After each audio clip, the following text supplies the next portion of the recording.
Today, I've got Joey Garcia on the show. Joey serves as a leader at IGS, where he helps lead and promote a safe, healthy, and high-standard work environment. He's also deeply rooted in the world of fitness and performance, with nearly 2 decades of experience in training, nutrition, and personal development. Joey's a man who's committed to growth, discipline, and helping people get better in every area of life. Joey, I'm pumped to have you on, brother. Welcome to the show. Thanks, Simon. I appreciate it. I'm pumped to be here. So it's great.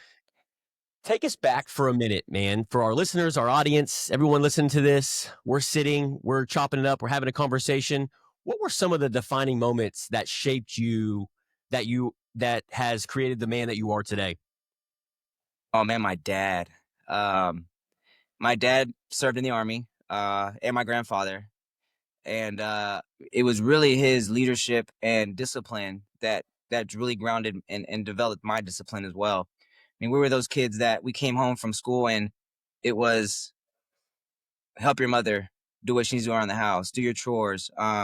Before we did anything, like, we got ready for the next day. Like, so we had our shoes out, our clothes were out, everything was prepped for the next day to get, to go. So, and even like before practices as well, like meal, everything. My dad didn't necessarily have the training aspect of it, the fitness side of it, but he was really just disciplined in the things that he did. So definitely, it would definitely be my dad, that really molded who I am today. And obviously, me seeing him, he was a Army Ranger. So to see that and to see his grind, right?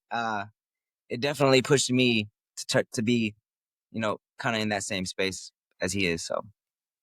Was there a season where you had to mature quickly? Because getting to know you, some of the conversations that you're having, when I talk to younger individuals and individuals in their 30s, 40s, I always love this question because the ones that do mature quickly, it's typically because of their upbringing. So was there a season where you had to mature quickly in your life? Oh man, 100%. Unfortunately, my father was a womanizer. And he did get around a bit. And I just want to be real. Because I think a lot of people kind of put that behind the curtain and don't let it be known. Yeah. Um, and at 13 years old, we had to move because my mom and dad divorced, and I had to drive. So I have two other brothers. I'm the middle child, and I had to drive about a 30-minute drive to move all of our stuff within 2 days.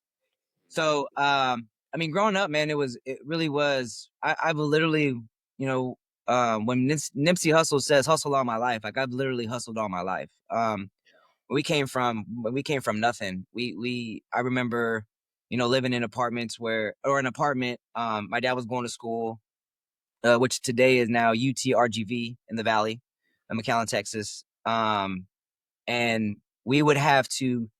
My mom would buy hot dogs and corn tortillas, roll them up, cook them, and then put Cheese Whiz on them. So that was our meal. So, Wow.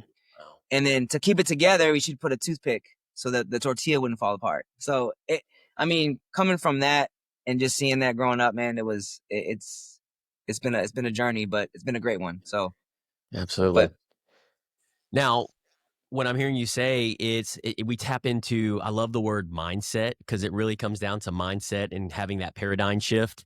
And if there's one thing that I want individuals to take away from today is really being open to receiving the different perspectives and the skill sets of your story today. And it evolves around our mindset and shifting around the paradigm of looking at it from an outside perspective other than our own.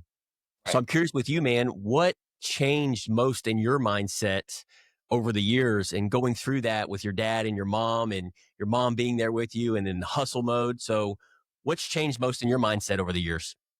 Well, my dream, right, which comes from your mindset. My dream was to be the first Hispanic running back in the NFL. Now you can say what you want to say. You can, you know what I mean, laugh at it. That was my dream.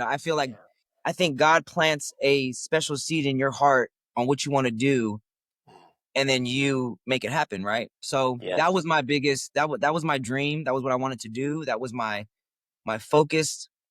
And my mindset was just, hey man, every single day you got to grind, no matter what. You hurt, you grind. You this, you grind. That, you grind. Like so, no matter what. So my mom and my dad, when they split, because my dad was always there. He was never absent until my junior year of high school. And I mean, that's kind of where it tumbled a little bit. I got hurt. I tore my right knee, my PCL. Um, I have this scar on my head here where I got in a fight, and I mean, it was just one thing after the next. And funny story with that, I had scouts come look at me because I was quick. I was a short little running back receiver who was quick and just I had an offer from Baylor, and they were there for the spring game. And one day prior to me being cleared from my head, I just had to wait one more day. But I knew that they were there, so I'm like, man, my mindset was, hey, I got to get out there because if I'm not out there, they're not going to see me. They're not going to see my performance. Right. And that same day, I got hurt. I tore my PCL on my right knee, or arthroscopic surgery on my right knee. Tried to come back too early, then I tore my PCL coming Mm. off of a box jump. So my mindset has always been, no matter like Yeah. you're not gonna stop me until you break. Like you have to physically, literally break me and kill me because I'm not stopping. I mean, I think that sets down to this day today. Like I'm still built. I'm still like that. Yeah, man, that's such a very rare mindset because what I'm hearing you say, and I resonate with that because it's one of my core values is relentless growth and perseverance and showing up even when you don't feel like it. And I love that you're a man of faith and you're a child of God because with that and knowing that, him working through that I don't know about you, but that gives me so much more courage and boldness and pep in my step, knowing that he's on my side and he's working through me. So it helps me in that perseverance and that discipline and that relentlessness. And, for somebody that's listening to this, man, that doesn't naturally come to them and they don't embody that and they're a leader and they're an entrepreneur and they don't have that energy, they don't have that tenacity, that perseverance. What would be like one tip or a piece of advice that you would give them to help them just be that 1% better version of them or who they're trying to become to have that relentlessness, that tenacity, that mindset that you have really embodied, man. Yeah, just get out of your comfort zone. It's Mm. because we get so comfortable in the same old, right? There's a guy that once told me, man, I'm running a marathon, not a race, or I'm running a marathon, not a sprint. There we go. And I'm like, dude, you could die tomorrow. What's gonna happen? Like, is God gonna tell you, "Well done, that good and faithful servant," or is He gonna say, "Dude, you had plenty of time. You Yeah. wasted it. You wasted it." Like, so for me, man, it's just getting out of your comfort zone and being that, like, trying to be that leader, trying to be that motivator, trying to and that's where growth happens, right? When we get out Yeah. of our comfort zone, the growth will come, and it teaches you, okay, what what you should do, what you shouldn't do, what you can't do. And then there's guys like me and yourself who say, "Hey, man, let me talk to you real quick, and great job, but I want to give you some positive feedback." Or and I love it because there's nothing in this world more important than communication and just feedback. Just give me feedback. It's fine. If I mess up, okay, I know I can get better. Like it's okay. So, and I think that's what people don't tend to understand, especially men, is like, you can mess up. It's okay to mess up, Yeah. but how are we going to get you better? Let's get better. So Man, that's such great advice, dude. Thank you for sharing that. Because men, when I was when I was being raised, I if we were vulnerable and I expressed that to anybody around me, then it was a sign of weakness. And that's furthest from the truth. Being able to express our struggles as men, the vulnerabilities and what we're going through, that is where the in my experience, that is where the magic happens. That's where the transformation happens because that's that one step forward of that vulnerability. Because men like me and you, like you said, when we seek feedback, when we seek and ask, because we know we're imperfect action takers, that is where the iron sharpens iron and we're able to speak into each other and we're more receptive into whatever that feedback or perspective is because what's the alternative of that?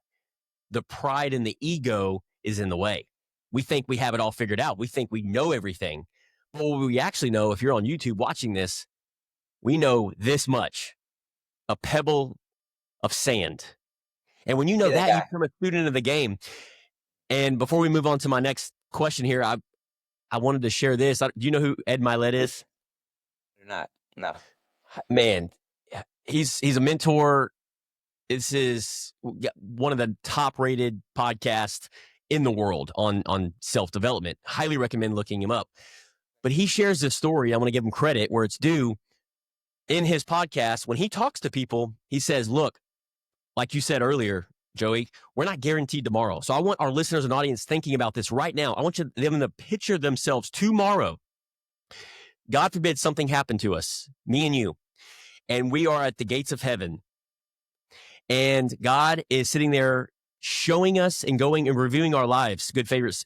And he's saying, hey, this is the life you chose, which is the version that just decided to be comfortable, decided to be average and mediocre and do this and be ordinary. This is the life that you chose. It was hard. It was really hard, Sean. But this is the life that you could have chosen.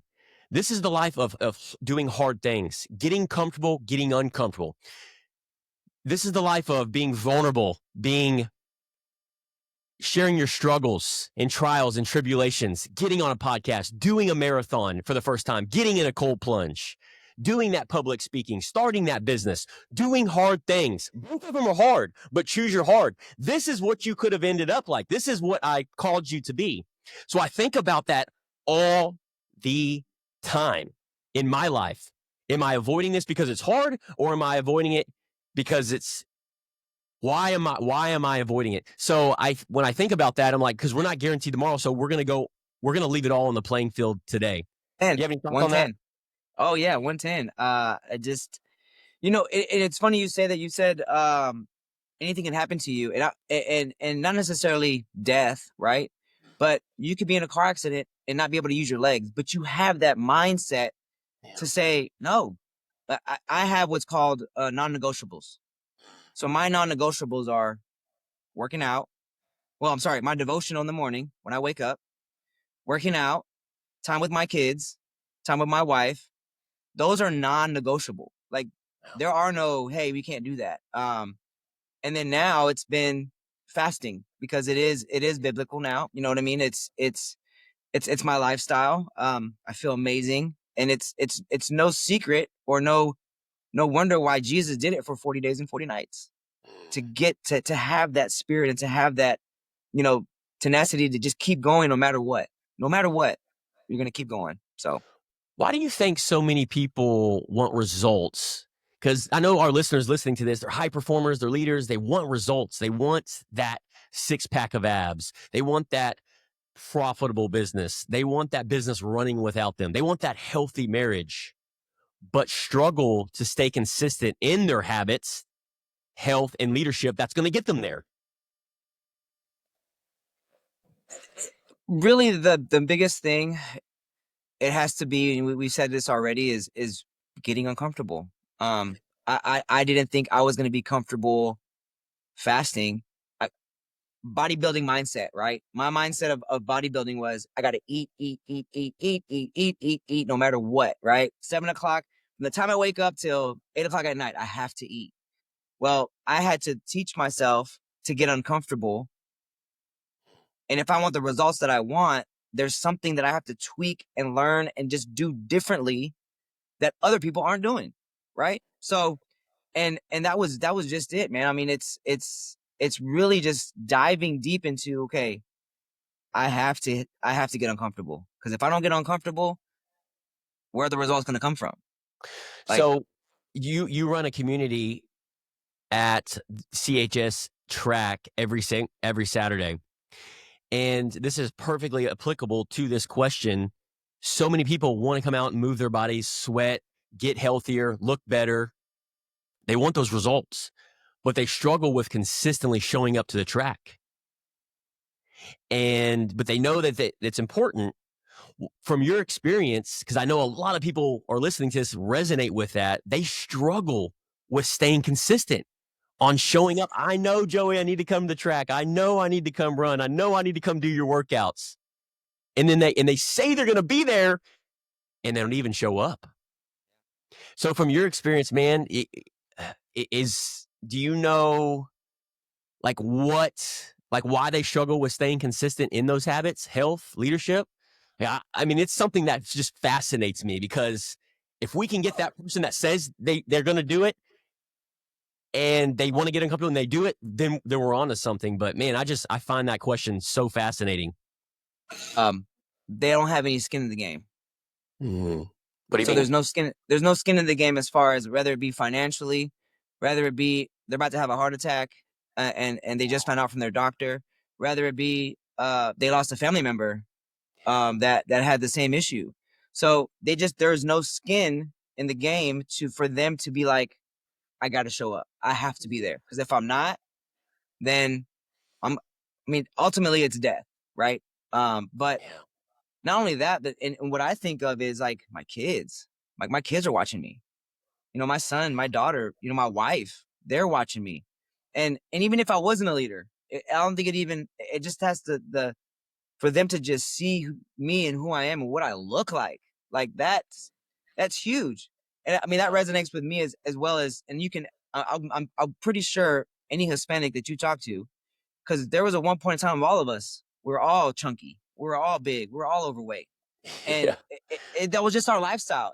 It was nothing wrong with that. That was our lifestyle growing up: beans, tortillas, and rice.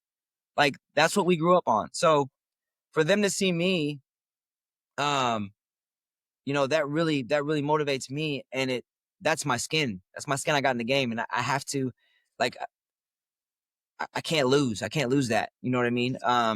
And for people, I mean, for just a original ordinary people around in the Conroe area, you have to find someone who's going to push you or call you and say, "Hey, what are you doing?" Yeah. You know what I mean? And I'm making my way that there again. It's coming. It's coming. It's pretty exciting. But when you don't have that, then it's like, next week. I'll just do it next week. No big deal. Yeah. So We have a weekly roundtable. It's called the Level Up Live Mastermind Group, and a lot of our listeners and community are aware of this. And one of the biggest things that is a pillar of not just this community, but also in what you're saying and what you're doing and in fitness and nutrition is that accountability factor. Having that accountability partner. It's so undervalued. It's so underrated. Like but it's so vital as men, as leaders, as Christians, as husbands and spouses to have that accountability in all these different areas of life. And I want that for every listener, every leader, every entrepreneur listening to this. Just shy of 3 years ago, I was sitting around a round table with 3 other guys and at Summer Moon here in Conroe. And one of the guys had asked me, looked me in the eye and said, "Hey, Sean, what do you want to be held accountable for?" And it was the first time in my entire life, dude, in 34, 35 years, where somebody had asked me, "What do you want to be held accountable for?" And in that moment, my ego and pride had flared up. And I said to this person that I don't need to be held accountable. And it was in this moment, and I've shared this on the podcast before and I made it publicly, and I'm ashamed to say it, but I reflecting back, and that was such a horrible scarcity mindset. We all need to be held accountable, especially those that are leaders. And I think that's such a powerful key component and pillar, because that's what's going to allow us as men to get to that next level, as women to get to that next level in every area of life, is that accountability factor. Now, for you, what would you say to that entrepreneur leader that's listening who knows they've neglected themselves in your specific field, nutrition, health, and they've done it far too long? What would you say to that entrepreneur leader right now? like, as far as them being held accountable, or what to be held accountable for. Just anything. Like they're Okay. listening, they've neglected, they haven't held themselves accountable, they haven't looked at themselves in the mirror, and they are a rat on the rat race, just doing the same thing over and expecting different results. I mean, really, it starts with themselves. I mean, as a trainer, as a coach, as a leader, it starts with you, and you have to be able to. You got to get uncomfortable. It's one of those deals where it's like, or you know, it always comes in conversation. I believe. I believe that God sends people at the right place, at the right time, in the right season to have that heart to heart talk and say, "Hey, man, what are you doing? And why are you doing this? Yeah. And who are you trying to impress or improve, or what are you trying to improve? Are you improving?" I think that we as leaders and as men don't do that enough. Like, you know, if I were to see a trainer struggling or in the gym, and I've done this before, I was like, "Hey, man, his form's wrong. Like, why are you training him like that? Or what are you doing? Why are you doing that?" And I'm not bashing him. I'm just saying, hey, I'm holding you accountable. You have someone's life in your hands. Like, you need to be held accountable. So, um, but I would tell them, like,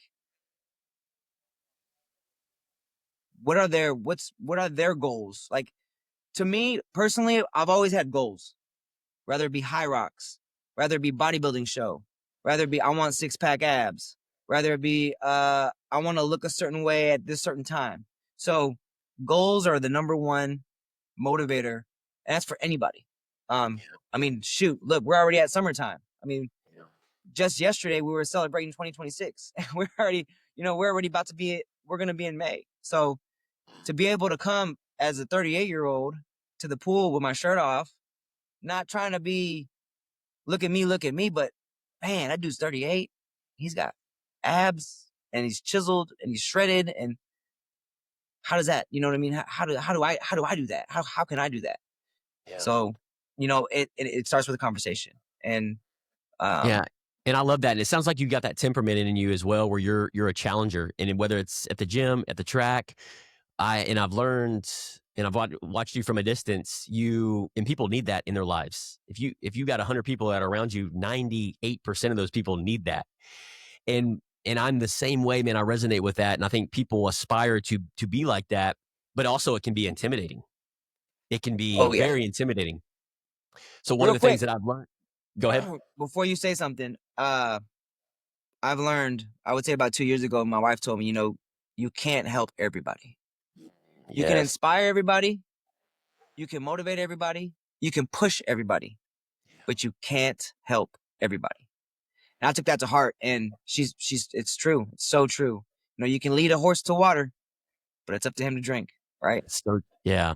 Man, that's so So, good, and it gives me so much peace hearing you say that, and I know that probably gives you peace in your life as well, because guys like me and you, and even listeners listening to this, I feel like we want the best for people. We want to help them become that best version of themselves, and when we see our family and our friends and our team members and the people around us neglecting themselves, I feel like it's a disservice if I don't have that conversation with them, in that hard conversation. And that's what I'm hearing you say. And it's getting comfortable, getting uncomfortable. It's being uncomfortable.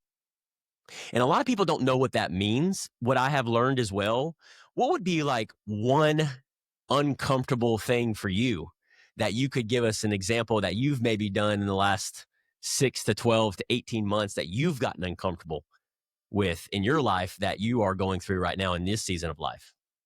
Any well, it come to was mind? always, yeah. It was always having my shirt off. That was always the most uncomfortable thing for me. I mean, since I was a kid. So, I met my wife when we were in fifth grade. So we have that's my best friend, and we would go to the pool, and I would go in the pool with my shirt on. I would never take my shirt off because I was uncomfortable. I was very uh uh just held, like I just did not want to take my shirt off. So Yeah. to fast forward to today, finally, 20 plus years later, to be able to do that is like I can't even put into words. And the next thing I say would be, I brought up before was the fasting for 16 hours and only eating for 8. That was at first that was very very uncomfortable for me just because I wasn't used to that lifestyle and I wasn't used to that. But seeing the progress in it and seeing what the body does and processing your foods and being able to digest those foods and being ready for your next workout at 120% because that's how you feel. I mean, I just that I can't. You would have to do it, and because I can't explain it. But Well, that's getting uncomfortable. Is you were uncomfortable. You were uncomfortable taking your shirt off, and you decided to do something about it. And you started getting curious. You started looking into it. Well, who do Joey need to become to get comfortable getting uncomfortable? And you started putting one foot in front of the other. And everybody that's listening to this has that same power within them, just like you did, just like I do, in that different area of life. And I would just encourage everyone to do the same. Get uncomfortable. Get comfortable getting uncomfortable. That's the name of the game. Or stay comfortable. Both roads are hard, but choose your yeah, hard, right? yeah, choose your hard. Yes, Final absolutely. question, man. When you think about life, just in general, at 30,000 feet that you're building and designing right now, because I know you're in it, you're living it, you're embodying it, you're alive. What would you say matters most to you beyond success or achievement? Oh man, my family. I mean, family is number one. But I feel like, I have my gym family, I have my family, I have my extended family. Like, you know what I mean? So it's not just my family in general. It's just really like that that camaraderie of everyone that's involved in my life. And I'm so blessed to be a blessing for other people and to be able to travel and I've said before, I wasn't raised with a significant amount of money or my dad wasn't a millionaire or we were able to just go places and to say today that I mean my kids have been to Disney 10 times and they go every year because of competitions and my son plays travel ball and travel football and like all these things just to be a blessing and then from that you meet more people and that becomes another family. So just family, man. Being able to talk to people and to relate to people and then help them as well along the way. So Man, you're speaking my yeah. language. What I'm hearing you say is fulfillment, impact, and serving. You've really taken the eyes off of what Joey can do, and you're building that ladder, you're bridging that gap, you're bridging that and building that ladder and taking people with you, man. And that, my friend, is leadership. So that's awesome. Well, dude, I got a rapid fire round. This is one of our favorite pieces of the show that our audience and viewers love. So instructions are simple, quick answers. Don't overthink it, okay? Not to. All right. First question, one habit every leader should master. uh Shoot. Wake up early. Ooh. Biggest thing people overcomplicate in health. Diet. What matters more long term, motivation or discipline?